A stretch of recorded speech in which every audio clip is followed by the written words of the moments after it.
नमस्कार मित्रांनो, UDICE plus 2023-24 ची आणखी एक महत्त्वाची अपडेट, महत्त्वाची माहिती आपण या व्हिडिओमध्ये जाणून घेणार आहोत। तर मित्रांनो, UDICE प्लस 2023-24 स्टुडंट पोर्टलची ही महत्त्वाची अपडेट असणार आहे। स्टुडंट पोर्टलवर UDICE प्लसच्या सेक्शन शिफ्ट असा एक नवीन टॅब उपलब्ध करून देण्यात आलेला आहे आणि त्या टॅबच्या सहाय्याने आपल्याला कोणतं काम करायचं आहे किंवा ते कशासाठी उपयोगात येणार आहे याची संपूर्ण सविस्तर माहिती आपण या व्हिडिओमध्ये जाणून घेणार आहोत। तर नमस्कार, मी राज मेश्राम, मराठीशाळा.com या यूट्यूब चॅनलवर पुन्हा एकदा आपलं सहर्ष स्वागत आहे। मित्रांनो, UDICE प्लस 2023-24 ची अत्यंत महत्त्वाची अपडेट असणार आहे। Section shift new tab active in UDICE plus. तर UDICE प्लस विद्यार्थी पोर्टलवर विद्यार्थी तुकडीमध्ये जर बदल करायचा असेल तर ते आपण कसा करायचा त्याची सुविधा सुरू झालेली आहे। तर संपूर्ण सविस्तर माहिती जाणून घेण्यासाठी व्हिडिओला स्किप न करता पूर्ण बघा। चॅनलवर जर नवीन असाल तर चॅनलला सबस्क्राइब करायला विसरू नका आणि व्हिडिओ जर आवडला तर व्हिडिओला लाईक व शेअर करा। चला तर मग सुरू करूया।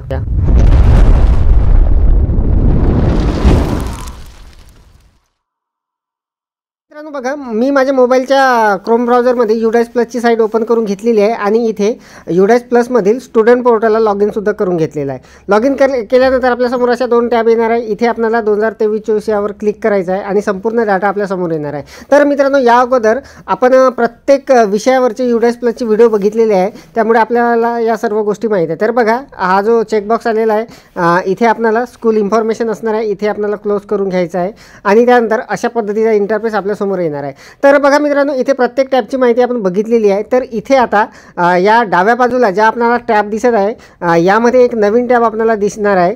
तर इथे बघा, सर्वात शेवटी सेक्शन शिफ्ट अशा नावाची एक टॅब आलेली आहे। ही नवीन टॅब आहे, तिथे न्यू लिहूनच आहे। तर मित्रांनो, आत्तापर्यंत ही टॅब नव्हती, आत्ता 1-2 दिवस झाले ती आलेली आहे। तर या टॅबचं नेमकं काम कोणतं असणार आहे आणि आपल्याला कशा पद्धतीने ते उपयोगात येणार आहे हे आपण पाहणार आहोत। तर बघा, सरळ आपण त्या टॅबवर जाणार आहोत। तर मित्रांनो बघा, त्या टॅबचं जे नाव आहे सेक्शन शिफ्ट, यावरूनच आपल्या लक्षात येणार आहे जर एखाद्या विद्यार्थ्याची जर आपल्याला तुकडी बदलवायची असेल तर आपल्याला त्या टॅबचा उपयोग होणार आहे।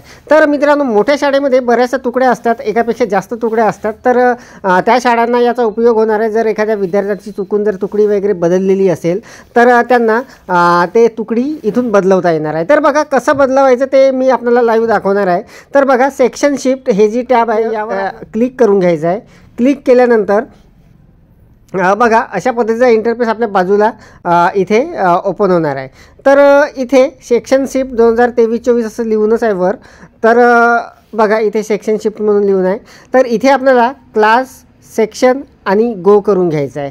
तर आता बघा, इथे आपल्याला ज्या वर्गाच्या विद्यार्थ्याची किंवा ज्या वर्गाची आपल्याला तुकडी बदलवायची असेल तो वर्ग इथे सिलेक्ट करून घ्यावा लागणार आहे। जसा पहिला वर्ग जर मी सिलेक्ट केला तर इथे बघा, सेक्शनवर क्लिक केल्यानंतर इथे ऑल आहे। आता मित्रांनो बघा, ग्रामीण भागातील ज्या शाळा आहे तिथे सहसा एकच तुकडी आहे। जशी माझी शाळा आहे इथे एकच तुकडी आहे, ऑल किंवा ए अशा पद्धतीचं तिथे येणार आहे।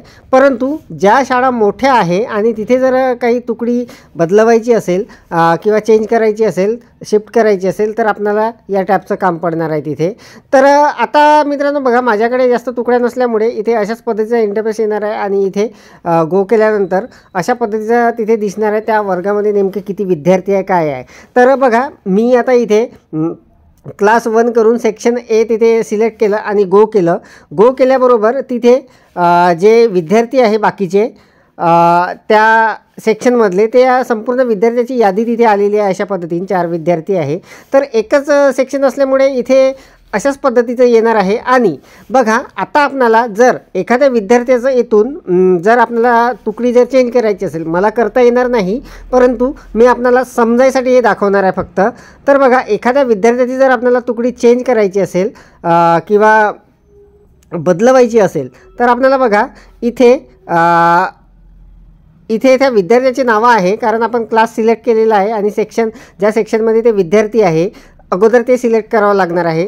तर बघा, आता मी उदाहरणादाखल आपल्याला दाखवण्यासाठी बघा, हे जी विद्यार्थिनी आहे इथे आपल्याला जर या विद्यार्थिनीची तुकडी जर चेंज करायची असेल तर सिलेक्ट सेक्शनवर आपल्याला क्लिक करावं लागणार आहे। क्लास अगोदर सिलेक्ट असणार आहे, यावर आपण क्लिक केल्यानंतर बघा मित्रांनो, आता इथे सिलेक्ट सेक्शन काहीच नाही दाखवत आहे, कारण माझ्याकडे फक्त एकच तुकडी असल्यामुळे इथे काहीच नाही दाखवत आहे। जर आपली शाळा मोठी असेल आणि एखाद्या विद्यार्थ्याची तुकडी आपल्याला ए जर असेल आणि त्याला बी मध्ये जर टाकायचं असेल तर इथे आपल्याला आपल्या शाळेतील संपूर्ण तुकडे तिथे दिसणार आहे ABCD प्रमाणे आणि आपल्याला ते सिलेक्ट करून घ्यायचं आहे कोणत्या तुकडीमध्ये त्या विद्यार्थ्याला आपल्याला टाकायचं आहे आणि त्यानंतर बघा बाजूला आपल्याला एक बटन दिसणार आहे अपडेटचं, यावर क्लिक करायचं आहे. तर मला लाईव्ह इथे दाखवता येणार नाही कारण माझ्याकडे एकच तुकडी असल्यामुळे ते दाखवता येणार नाही, परंतु आपल्याला हे समजलं असेल की आपल्याला नेमका जर एखाद्या विद्यार्थ्याचं जर तुकडी बदलवायची असेल तर या पद्धतीनं आपण अगदी सहजपणे बदलवता येणार आहे. बऱ्याचशा बांधवांचे आपल्या कॉमेंट्स आलेले होते की सर एखाद्या विद्यार्थ्याची तुकडी बदलवायची असेल तर कशी बदलवायची. तर मित्रांनो आत्तापर्यंत UDAS प्लस 2023-24मध्ये स्टुडंट पोर्टलवरती सुविधा नव्हती, परंतु आता ती टॅब आलेली आहे, नवीन टॅब तिथे सुरू झालेली आहे आणि त्याच्या माध्यमातून आपणाला एखाद्या विद्यार्थ्याचा जे तुकडी आहे ते बदलवता येणार आहे. अगदी सहजपणे मोबाईलवरून आपलं हे काम होणार आहे. तर मित्रांनो UDAS प्लस 2023-24 स्टुडंट पोर्टलची अत्यंत महत्त्वाची अपडेट, महत्त्वाची माहिती आपण या व्हिडिओमध्ये जाणून घेतलेली आहे. अपेक्षा आहे आपल्याला ही माहिती समजलेली असेल, व्हिडिओ आवडलेला असेल. व्हिडिओ जर आवडलेला असेल तर व्हिडिओला लाईक करा, शेअर करा आणि शिक्षण विभागाच्या अशाच नवनवीन व्हिडिओ बघण्यासाठी माझ्या मराठीशाळा.com या यूट्यूब चॅनलला सबस्क्राईब करायला विसरू नका. पुन्हा व्हिडिओ असेल एका नवीन माहितीसह, नवीन अपडेटसह. तोपर्यंत धन्यवाद.